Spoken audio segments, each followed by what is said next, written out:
As you will see, the special counsel's report states that his, quote, investigation did not establish that members of the Trump campaign conspired or coordinated with the Russian government in its election interference activities. I am sure that all Americans share my concern about the efforts of the Russian government to interfere in our presidential election. As the special counsel report makes clear, the Russian government sought to interfere in our election process. But thanks to the special counsel's thorough investigation, we now know that the Russian operatives who perpetrated these schemes did not have the cooperation of President Trump or the Trump campaign, or the knowing assistance of any other American for that matter. That is something that all Americans can and should be grateful to have confirmed. The special counsel report outlines two main efforts by the Russian government to influence the 2016 election. First, the report details efforts by the Internet Research Agency, a Russian company with close ties to the Russian government, to sow social discord among American voters through disinformation and social media operations.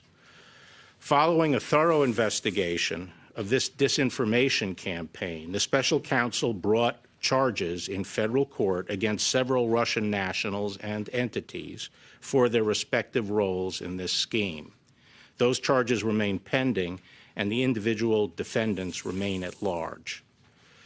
But the special counsel found no evidence that any American, including anyone associated with the Trump campaign, conspired or coordinated with the Russian government or the IRA in this illegal scheme.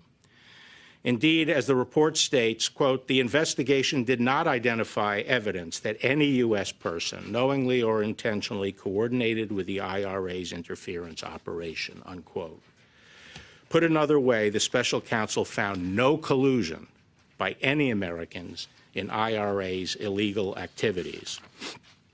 Second, the report details efforts by the Russian military officials associated with the GRU, the Russian Military Intelligence Organization, to hack into computers and steal documents and emails from individuals associated with the Democratic Party and Hillary Clinton's campaign for the purpose of eventually publicizing these documents.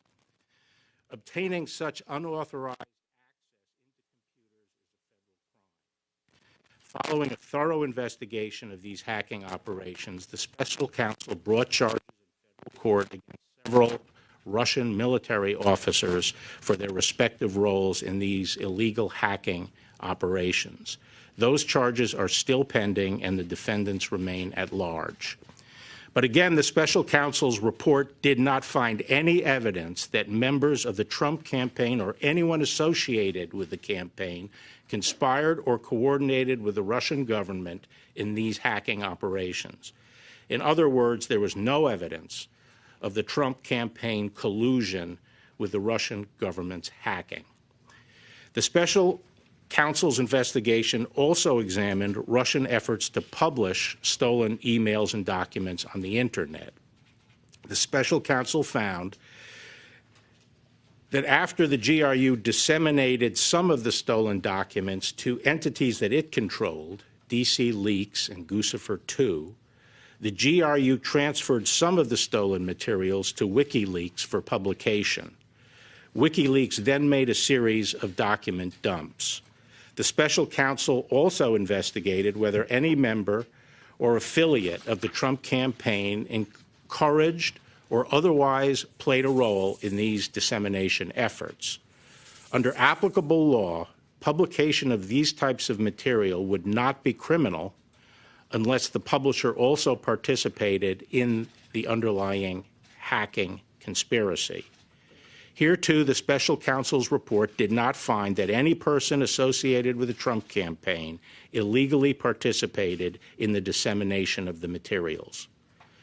Finally, the special counsel investigated a number of links or contacts between the Trump campaign officials and individuals connected with the Russian government during the 2016 presidential campaign. After reviewing these contacts, the special counsel did not find any conspiracy to violate U.S. law involving Russian-linked persons and any persons associated with the Trump campaign. So that's the bottom line.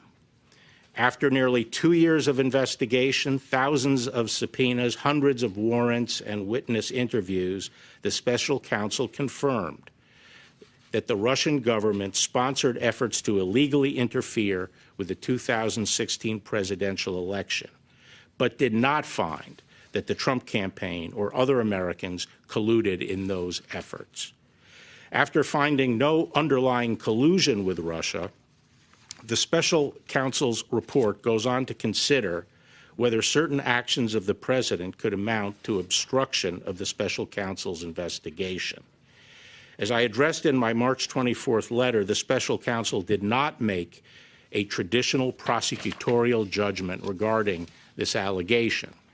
Instead, the report recounts 10 episodes involving the president and discusses potential legal theories for connecting those activities to the elements of an obstruction offense.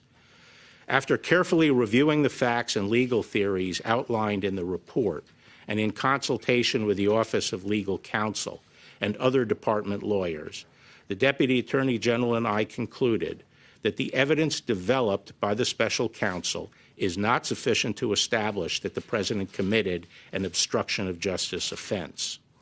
Although the Deputy Attorney General and I disagreed with some of the special counsel's legal theories and felt that some of the episodes examined did not amount to obstruction as a matter of law, we did not rely solely on that in making our decision. Instead, we accepted the special counsel's legal framework for purposes of our analysis and evaluated the evidence as presented by the special counsel in reaching our conclusions. In assessing the president's actions discussed in the report, it is important to bear in mind the context. President Trump faced an unprecedented situation. As he entered into office and sought to perform his responsibilities as president, federal agents and prosecutors were scrutinizing his conduct before and after taking office and the conduct of some of his associates. At the same time, there was relentless speculation in the news media about the president's personal culpability. Yet, as he said from the beginning, there was, in fact, no collusion. And as the special counsel's report acknowledges, there is substantial evidence to show that the president was frustrated and angered by his sincere belief that the investigation was undermining his presidency, propelled by his political opponents, and fueled by illegal leaks. Nonetheless, the White House fully cooperated with the special counsel's investigation, providing unfettered access to campaign and White House documents, directing senior aides to testify freely, and asserting no privilege claims. And at the same time, the president took no act that in fact deprived the special counsel of the documents and witnesses necessary to complete his investigation. Apart from whether the acts were obstructive, this evidence of non-corrupt motives weighs heavily against any allegation that the president had a corrupt intent to obstruct the investigation.